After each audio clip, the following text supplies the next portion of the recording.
Peasant Productions presents the math of ESP, why it works even if you don't believe in it. Okay, February 26th, my landlord family made no attempt to come talk to me, and I have no one else in America caring or doing anything to try and come down and rescue me at this point in time. It's the 95th day since I locked the Mexican police out for trying to murder me in a town that has run a Vatican-approved fake miracle by using a circus act. Very obvious to anybody that wants to look at the evidence that it was fake. Obviously, Christians and Catholics are by far and away some of the most arrogant people other than Jews and Muslims. Anybody that looks at history realizes that all four are built by the Roman Empire. They are all four around the same thing.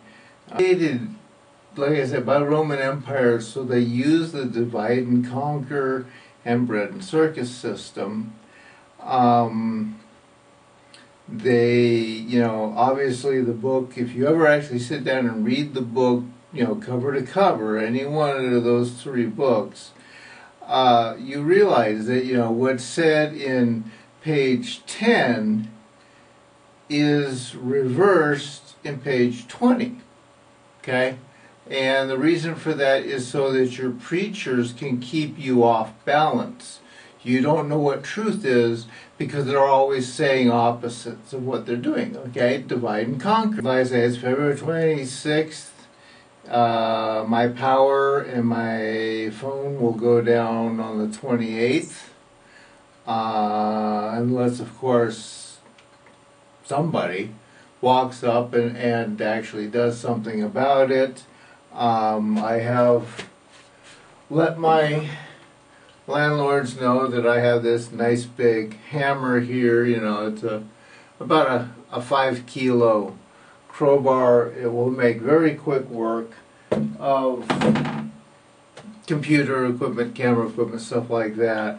Since I have been building and designing, or not designing, but building and working and creating my own computers since 1988, 89, I do know exactly what to smash and break, so there will not be anything left in any of that stuff for the elite rich to come down and collect and take away. And also, I have several gallons of gasoline, so there will not be any papers for the United States or the elite rich to come and collect and, like Nikola Tesla, steal from him to make their own, marketing versions of and stuff like that. Like I said, the free will effect here, and you folks have all of this. It's in full effect now. You can't beat the grand solar minimum. You can't beat the earth changes. You cannot beat the chemical and medical pollution. You cannot beat your radioactive waste pollution. You guys are in trouble, whether it's an hour from now or it's 2 years from now. At the rate of decline of civilization, and India and Pakistan, two nuclear powers, are now fighting each other with actual warplanes. Trump, of course, is getting ready to invade Venezuela, Syria, Iran. He is having a war of words with China. He's now, being best buddies with North Korea. So it's quite obvious that the warmongers are ready to start World War III. Israel is, going out there bombing the snot out of Syria themselves. And, they're attacking Iran. And, that's all the biblical stuff. If you go out and look at the thousands of religions around the world and you look at what's going on, every last one of them that I have ever read says it is the arrogance of humans that kills humans and the planet. It is not a demon that comes out of the air. So yeah, you're full in line with everything going on. There's a variety of things that's supposed to happen still within the prophetics.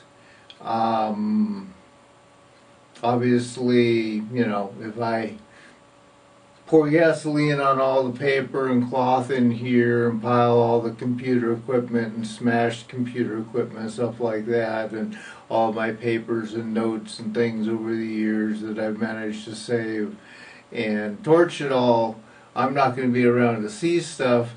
But as somebody who tried to live a decent human being, tried to be honest, tried my best to do the right thing instead of trying to do my best to be corrupt and a partying little fool.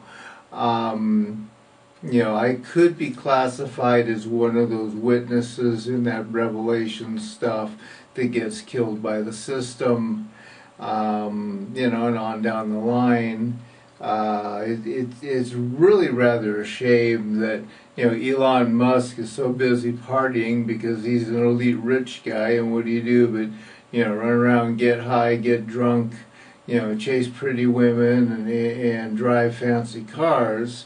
That he never came and sat down with me for even a day and discussed anything about SpaceX and you know, my ideas of space plants and stuff. I just sent him a tweet last night about the fact that in 1976, when I started working on my designs for a hydrofoil trimaran to use in a solo solo-handed round the world race speed record attempt, my hydrofoils would have flexible wingtip, or not wing tips, but wing flaps on them, so that I could use them being a trimaran, which is 3 hulls. I could have 4 foils, and those 4 foils could continuously be adjusted and balanced so that I was always keeping the sailboat at optimum balance, you know, for the sails to give me a maximum power and incredible speeds and go around the world as fast as possible, and set a record that way. At this point in time, nobody has yet done that in anything. As far as I know, not even the power hovercraft do not use any kind of wings on their adjustable flaps like an airplane on their hydrofoil systems, even in like the military or something like that. So it was in '76. It was obviously tremendously ahead of the line, being extremely cutting edge technology. I stopped working on those designs basically in the early 80s, about 83 or 84. I stopped doing any work in that direction because it was obvious that my life was just simply taking a direction where I was never going to have the money, and I was moving further and further into the mountains. Like I say, I've got, this race car, which in 16 minutes, first time ever driving a race car, I not only analyzed the car, but I analyzed the track, and I took the car, 7.5 miles an hour faster than I was told it was allowed to do because they had a restrictor plate on the engine to prevent it, so that they could do their upsell. Like I say, here's the list of just a few of the things that I've done, And, you know, they start in 1960 at 4 years of age. So, you know, my life is full of that kind of stuff. It would have been interesting to have a conversation with somebody about stuff that needed to be done to try and save the world. But, as I say, the elite rich do what no animal husbandry person would ever in their life do, which is continuously breed within the same small stock of animal. It's, you know, it obviously, by anybody who understands genetics or breeding, is what reinforces all of the bad genes, reinforces all the genetic mutations and stuff like that. So, you know, like I say, it's day 95, not in a good mood. I'm a little uglier than usual because I haven't even bothered to try and wash my hair yet today. And, you know, I'm still fighting. Strangely enough, yes, that you know, that part of me is doing that. But 1960 prophecy, no matter what I tried to do, I would never get a chance to really do anything to save humans. I will say that yes, I am enjoying the fact that there's just an incredible amount of people claiming to find UFOs all over the place. Sent out the message, you know, over the ether, the ESP systems, that you know, there's human life here and there's animal life here that would kind of enjoy being saved. So seeing all those UFOs things are at least fun. I mean, I haven't seen anything that is actually definably a ship or definably an entity showing up, you know, the near vicinity of Earth. I'm laughing my butt off at people that are saying, oh, it's Nibiru, it's coming in. And they're showing an orb that is every bit as large as the sun.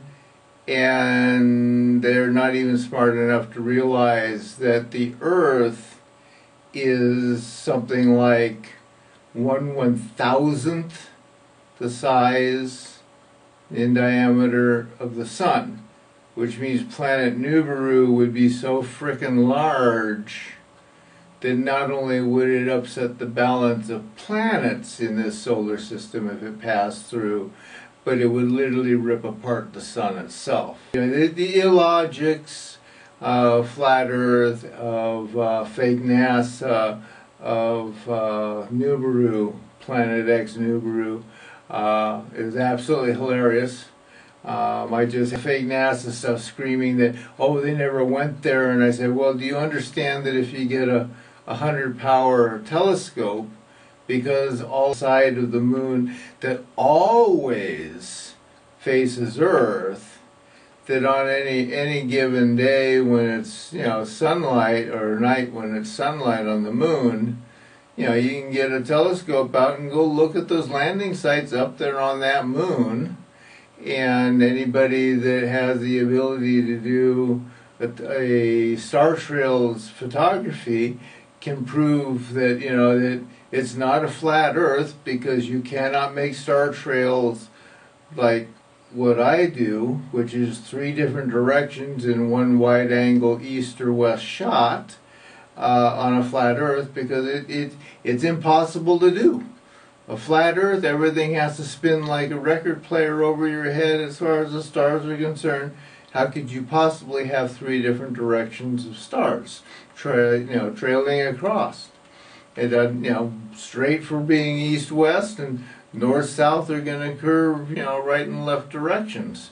So, like I said, people don't like logic, people don't like intelligence, and I'm in a town where they brag about being stupid and devout Christians because they sell plastic dolls, and they steal, lie, murder, and kill to do it. So yeah, they're quite good and quite reverent of their 10 commandments that says you never lie, cheat, or steal, or covet somebody else's stuff. So day 95, still alive, still fighting, but this is probably one of the last videos I'll do. Have a good day.